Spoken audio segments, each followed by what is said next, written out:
So hi this is Prabhat Ranjan. स्वागत करता हूँ मेरे आज की इस नई यूट्यूब वीडियो में जिसमें हम रिव्यू कर रहे हैं NIT Manipur, national institute of technology Manipur की। एनआईटी मणिपुर हमारे इम्फाल मणिपुर में स्थित एक गवर्नमेंट इंजीनियरिंग कॉलेज है जिसकी स्थापना 2010 में हुई थी। बात कर ले एनआरएफ रैंकिंग की तो 2025 में इन्हें 151 से 200 एनआरएफ इंजीनियरिंग रैंक बैंड के बीच रखा गया है। आज के इस वीडियो में हम placements, admission process, cut off, fee structure, college and hostel life के साथ और बहुत सी चीजें कवर करेंगे।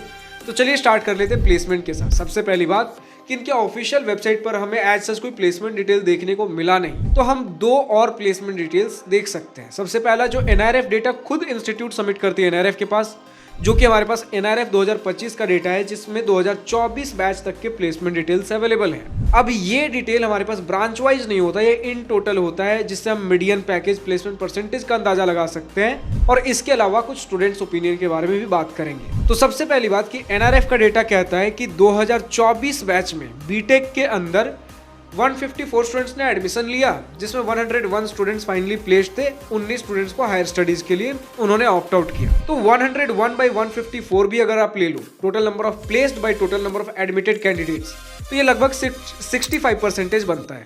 अब दिक्कत की बात यह है कि हम हमेशा placement percentage number of students placed by eligible candidates देखते हैं और ये एलिजिबल कैंडिडेट्स आपके नंबर ऑफ एडमिटेड कैंडिडेट्स से थोड़ी कम होती है। हो सकता है कोई इनएलिजिबल हो सकता है किसी का बैक लग गया हो, कोई इंटरेस्टेड ही ना हो प्लेसमेंट में। तो इन सिनेरियोज को देखते हुए मान के चल सकते हैं 70 to 75% का प्लेसमेंट परसेंटेज बन रहा होगा। अब इनका मीडियन सैलरी 7.5 LPA बताया गया 2024 बैच के लिए। तो यानी कि एवरेज अगर हम यूजुअल ट्रेंड से देखें तो थोड़ा ज्यादा होता है। अगर 7.5 का हमारा मीडियन है तो 8, 8.25 के आसपास एवरेज रहा होगा इन टोटल। अब बात कर लेते हैं स्टूडेंट्स के डेटा का। तो स्टूडेंट्स ने कहा भैया कुछ इसी प्रकार का डेटा बनता है कि सीएससी के अंदर 8 से 10, 11 LPA तक का एवरेज होता है और लगभग 85% स्टूडेंट्स के आसपास को प्लेसमेंट मिल भी जाता है सीएससी के अंदर, 85 to 90% के आसपास जो भी एलिजिबल होते हैं। तो हम समझ के चल सकते हैं कि कोर ब्रांचेस में थोड़ा भी सिनेरियो एवरेज सा है, लेकिन सीएससी के अंदर सिचुएशन ठीक है considering north eastern NIT placement के टर्म्स में। लेकिन अभी भी स्कोप है इंप्रूवमेंट का। एक एनआईटी के हिसाब से 8 से 11 LPA ठीक ठाक है, बट और बहुत इंप्रूवमेंट की जरूरत है। नेक्स्ट अगर बात कर ले एडमिशन प्रोसेस की, तो हर एक एनआईटी की तरह सबसे पहले जेईई मेन का एग्जाम दोगे। जेईई मेन के एग्जाम में जो भी रैंक बनेगा उसके बेसिस पे जोसा सीसैट काउंसलिंग के थ्रू को कॉलेजेस एंड ब्रांचेस अलॉट होंगे। एलिजिबिलिटी क्राइटेरिया के तौर पे आपके क्लास 12th में मिनिमम 75% मार्क्स होने चाहिए या फिर आप अपने रिस्पेक्टिव क्लास 12th बोर्ड के टॉप 20 परसेंटाइल में होने चाहिए। कट ऑफ की तरफ बढ़े देन आपके सामने जोसा 2025 round 6 general student gender neutral category cut off का स्क्रीनशॉट लगा हुआ है फॉर अदर स्टेट कैंडिडेट्स, यानी जिनके पास किसी भी प्रकार का रिजर्वेशन बेनिफिट नहीं है। किसी भी ब्रांच के इमीडिएट में आप ओपनिंग रैंक एंड उसके बगल में क्लोजिंग रैंक देख सकते हो।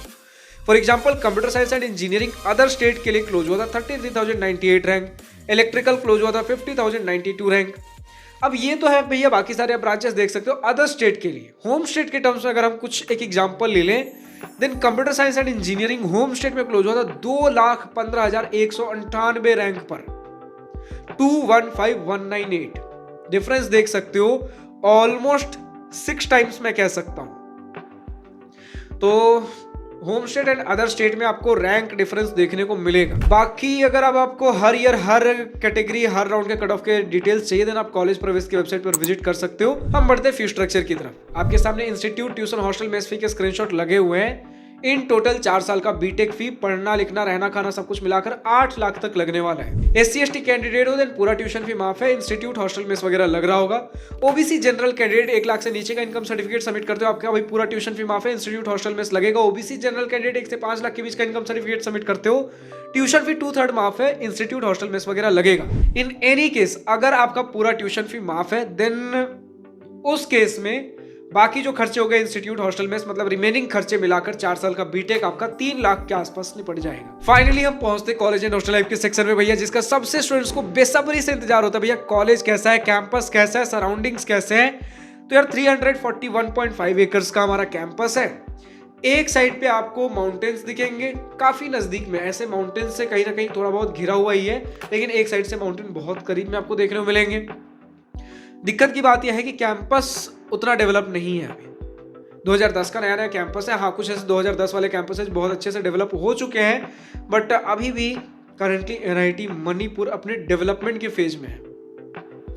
सिचुएशन यहाँ पर यह बनी है कि 2010 में जब ये नए नए खुले थे अपने टेम्पररी कैंपस से ऑपरेट कर रहे थे, 2014 में परमानेंट कैंपस में मूव करना स्टार्ट कर चुके थे।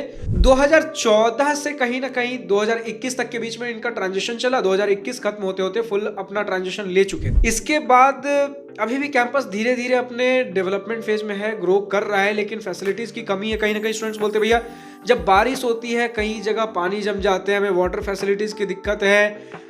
मेस के टर्म्स, हॉस्टल एंड मेस के टर्म्स अगर पहले बात कर ले, स्टूडेंट्स का भैया फर्स्ट सेमेस्टर में एक रूम में 5 से 6 लोग रह रहे होते हैं। मेस का खाना ऐसा है कि मणिपुर वाले स्टूडेंट्स के लिए तो ठीक है, नॉन वेजिटेरियंस के लिए ठीक है, लेकिन वेजिटेरियंस के बारे में जहां बात कर ले उनके लिए थोड़ी सी दिक्कत है कि भैया आपको मेस के अंदर बहुत ज्यादा वेजिटेरियंस के लिए सुटेबल ऑप्शंस नहीं मिलेंगे, थोड़ा आपको बाहर जाना पड़ेगा, और बाहर भी जाओगे मोस्टली आपको मणिपुर की चीजें ज्यादा मिलेंगी। तो अगर आप नॉर्थ इंडिया साउथ इंडिया से आ रहे हो तो थोड़ा बहुत हो सकता है आपको एडजस्ट करने में समय लग जाए। सेकेंड थिंग, आपको लैंग्वेज बैरियर फेस हो सकता है क्योंकि उनके अपने लोकल लैंग्वेजेस होंगे। स्टूडेंट से बात करने में दिक्कत नहीं होगी, आप हिंदी एंड इंग्लिश में कम्युनिकेट, हिंदी चलो नहीं तो इंग्लिश में कम्युनिकेट हो जाएगा, लेकिन बाकी लोकल पीपल में कभी कुछ मार्केट जा रहे हो, कुछ सामान लेना है, वहां पर कुछ आप इशू फेस कर सकते हो। कई बार कहीं भी हम अनजान जगह जाते हैं, कहीं जहां का लोकल लैंग्वेज कुछ और, ये चीजें हमें फेस होने को मिलती है। तो ऐसा नहीं कि उसमें एनआईटी मणिपुर कुछ अलग है, ठीक है, वो किसी भी दूसरे स्टेट में जाओगे जहां पर कुछ दूसरा लोकल लैंग्वेज है, आपको ये चीजें फेस करने को मिलेंगी। लोकेलिटी स्टूडेंट्स ने बोला भैया थोड़ा सा मतलब बहुत वेल डेवलप्ड लोकेलिटी नहीं है, जिसकी वजह से आपको रात के शाम के 6 से 7 बजे के बाद कैंपस से बाहर जाना अलाउड नहीं होता है। कैंपस के अंदर अंदर घूम सकते हो, लाइब्रेरीज वगैरह भी शाम के 5 बजे के आसपास बंद होना चालू हो जाते हैं, ऐसा स्टूडेंट की तरफ से हमें डेटा देखने को मिला है। स्पोर्ट्स के टर्म में भी चीजें अभी डेवलप हो रही हैं, बेसिक स्पोर्ट्स फैसिलिटीज हमें देखने को मिल जाती है, लेकिन मेजर चीजें एक फुल फ्लेज स्पोर्ट्स फैसिलिटी बोलोगे वो चीजें नहीं है। इसके अलावा इवेंट्स एंड फेस्ट भी डिसेंट ठीक ठाक लेवल पे होते हैं, बहुत बड़े स्केल पर आपको देखने को नहीं मिलेंगे, लेकिन हाँ इतना है कि इंजॉय कर लोगे, थोड़ा बहुत इस प्रकार से चीजें चल रही हैं। ऑलमोस्ट चीजें हमने कवर कर ली। बात कर ले कनेक्टिविटी की, नियरेस्ट रेलवे स्टेशन 205 किलोमीटर दूर दीमापुर रेलवे स्टेशन देखने को मिल जाता है। नियरेस्ट एयरपोर्ट 10 किलोमीटर दूर Bir Tikendrajit international airport Imphal. That's it for today. अब जो भी स्टूडेंट्स एनआईटी मणिपुर से इस वीडियो को देख रहे हैं, अगर आपको अपनी तरफ से कुछ पॉइंट्स ऐड ऑन करना है, भैया कॉलेज ऐसा है वैसा है, हमारे अपने कुछ एक्सपीरियंसेस ऐसे रहे, कुछ प्रोज एंड कॉन्स है, कुछ positive and negative points of this college है, खुलकर कमेंट सेक्शन में लिख सकते हो। आपका अपना आइडेंटिटी रिवील नहीं होता है, लेकिन आपका एक एक ऑनेस्ट कमेंट हमारे आने वाले जूनियर्स के लिए बहुत मैटर करता है, जो कि हो सकता है उन्हें कॉलेज डिसाइड करने में आपका वो कमेंट उनके लिए वो टर्निंग पॉइंट हो, भैया कॉलेज लेना है कि नहीं लेना है, हो सकता है आपका ही वो कमेंट हो।